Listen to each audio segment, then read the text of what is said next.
Hey everybody, it's Carol. Thanks for checking out my channel today. I thought I would do a few videos on different ways to use your digital stamps. And the first one we're going to do is working in an art journal. You're going to need a digital image, your art journal, 2 to 3 different paints, and a water-soluble pencil. You're going to start out with a digital image. I colored mine, and this is my own digital image. This is Kevin. He'll be in the shop later this week. And from there, I just made a card. But to go a little bit further, I ended up scanning, this is a different digital image, and traced him out, scanned it, and blew it up a little bit larger to work in my art journal. And now I just want to trace him just very loosely in the art journal. And this is going to be a very, very loose sketch. So I don't want you to worry about being perfect with it or anything. So I'm just outlining it with a Stabilo pencil. And the Stabilo pencil is water soluble. So I'll be using that pigment from that pencil as part of my paint.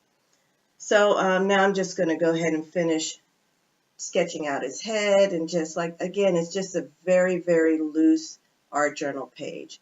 I'm picking out my paints here, and from this point I just want you to just splatter it down. No rhyme or reason, just put it anywhere. And you're just going to use an old credit card or an old key card or something like that.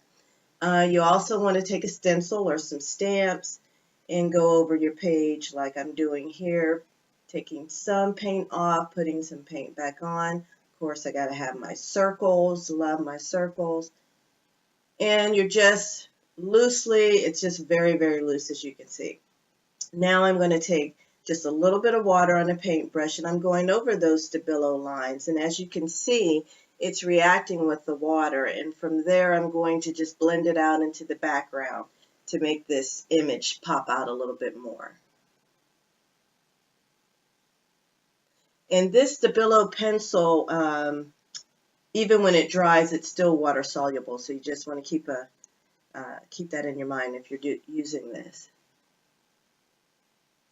And I'm just kind of grunging up the image as I'm going along. Just I don't want it. I just kind of want it. I want it to stand out, but I also want it to blend in to the background, if that makes sense. And here I'm just overworking this face here, and I end up messing it up. And I'll just have to let it dry, and I'll come back to it later.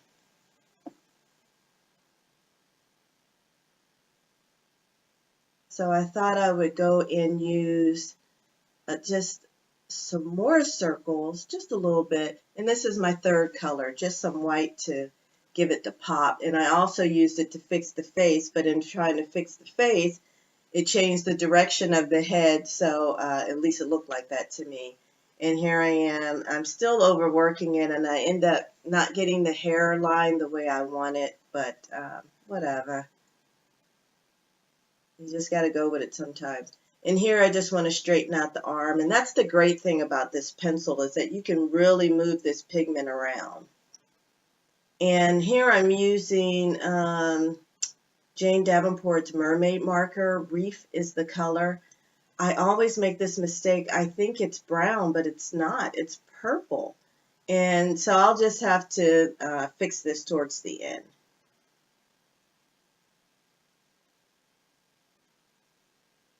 And I'm actually wiping off some of this paint that's on the napkin and putting it back onto the art journal in various places. Just, again, just trying to grunge it up and just being very loose and careless a little bit. And that's it. So I want you to try that. Let me know in the comments if you like that technique or not. And here's some close-ups of the page. I did try to change the color again. If you like the video, please give me a thumbs up and subscribe. Thanks for watching. Bye. Oh yeah, and don't forget to hit that bell so you can be notified when part 2 and part 3 are uploaded.